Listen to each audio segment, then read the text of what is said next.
Hey there guys, Next-Gen Striker here, back again for another video, and today we're going to be talking about Geoff Johns leaving yet another book, Aquaman.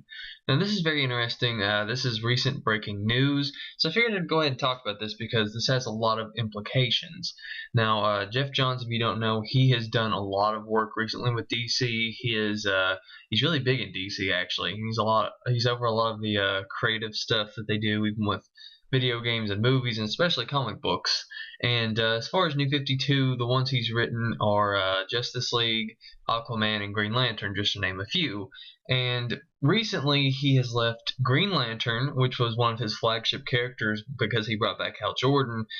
He has now left Justice League of America after issue 8, and now he is leaving Aquaman in November. I'm not sure when he left Justice League of America. I think he might have just left that one, but it's whenever issue 8 comes out and whenever Aquaman 25 comes out, which I think is November. So it's interesting that he's leaving all of these books behind, and some people are speculating, well, why is he doing that?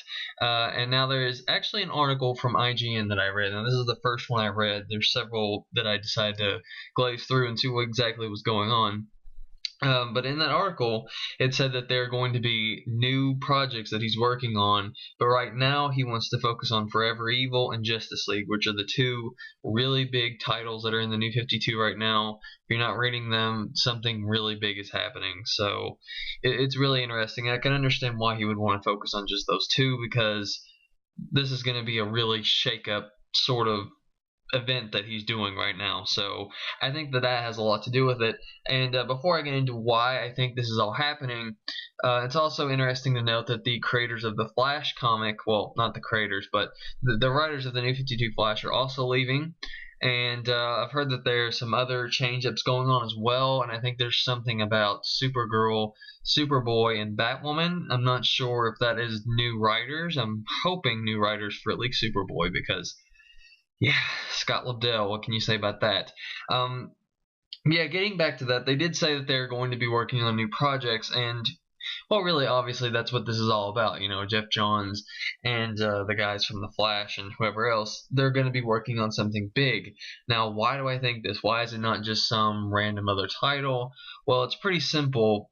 With Forever Evil, what's going on right now in the universe, it's pretty clear that whatever is going to be happening is going to be earth-shattering. You know, there's going to be a lot of changes, possibly even in the continuity. We don't know. This could be a way of them fixing some of the problems that people have complained about, or this could just be a change in the status quo.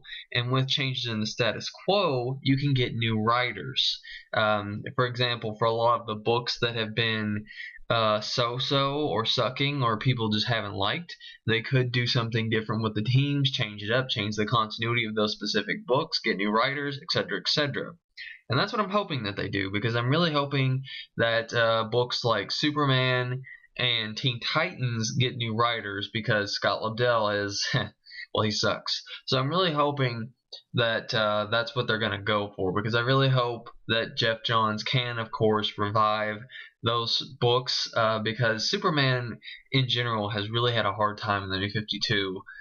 He's just not had a good book, except for Superman Unchained, which I believe is the only one that a lot of people have generally liked, for not just certain issues but as a whole. So I'm hoping he can take over Superman, or at least help with that situation, because Scott Lobdell is like not the way to save that book at all, people. And Teen Titans, my god, that is bad. So I really hope that he can help that as well. Or maybe he's doing something completely different. I don't know. But it would be interesting to see whatever he's going to do. And I'm certainly just interested to see what he's going to do with these books, because I think there's a lot of implications as to what's going on. And of course, we have to wait until the end of Forever Evil. I believe it's an 8-issue book, and the first issue just came out in the beginning of September. So you're going to have to wait until, I think it's March when it's going to be over. I'm not really sure, but yeah. And another reason that I think a lot of this status quo is going to be changed is because if you look at the one-shots with the Villains Month, you see that a lot of the writers for those are not the writers of the books that have been working on them. For example, Batman's written by Scott Snyder, but he isn't writing any of the Forever Evil one-shots. At least, I don't think he is. He might be writing the Riddler. I think that's the only one he's writing, but for the most part, he's doing his own thing while other people are writing the other stories. Now, I don't know if that's just because, he doesn't have time, or it's just to let other writers have their own way with things, which I think it's the latter, because I think it's a way of experimenting and seeing, like, hey, let's see what the readers think of the new writers and the new art style and the new continuity or whatever we're trying to do, and see what happens. And something interesting has definitely come from this Villains Month, and it is Lobo, because what I find interesting is that he has two different designs now. He has one that's in like Supergirl and I think something else, where he's like really skinny and people are calling him like emo Twilight vampire or something like that.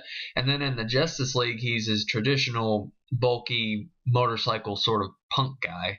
So I don't know what's going on there. And then another example would be Deathstroke. He's going with the more traditional design in his one shot.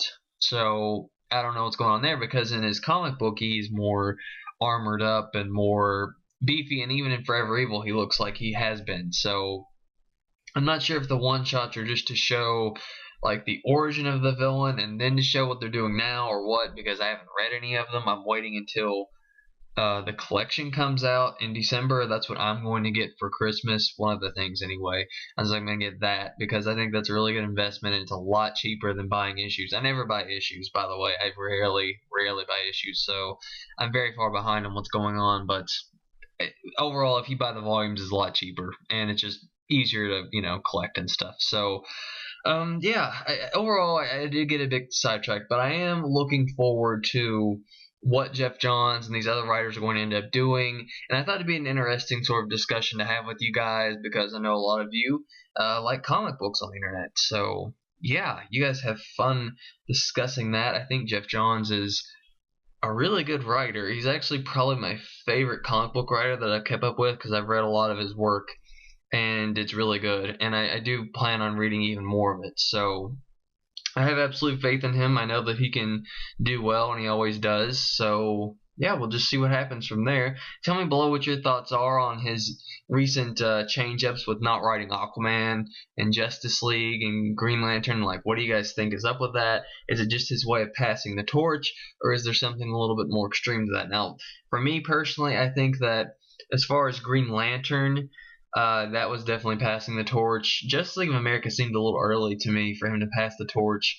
Aquaman, maybe. Yeah, because he has been working on him about the same time as Green Lantern. Give or take like 5 years. So, I don't know. I think some of it is that, hey, he did revive the characters, and now that his babies are well taken care of in this new continuity and in the older continuity, then he's fine with people working on it. But I don't know exactly what his plans are, but I think it's a little bit of both. And yeah, I'm interested to see what's going to happen after Forever Evil. I mean, there's a lot going on, at least with the Bat family. So yeah, maybe he's going to be writing someone in the Bat family. Maybe he's going to be doing something else. I don't know, but it's interesting to see what he's doing, making Nightwing a main character, and some of the other Bat family main characters in this Forever Evil. I'm hoping he does something with Tim Drake as well, because he needs revival big time. But that's just me. Anyway, yeah, tell me below what your thoughts are on this, and thumbs up if you liked, subscribe if you liked, and comment below. And that's really all I had for now, and yeah, catch you guys later.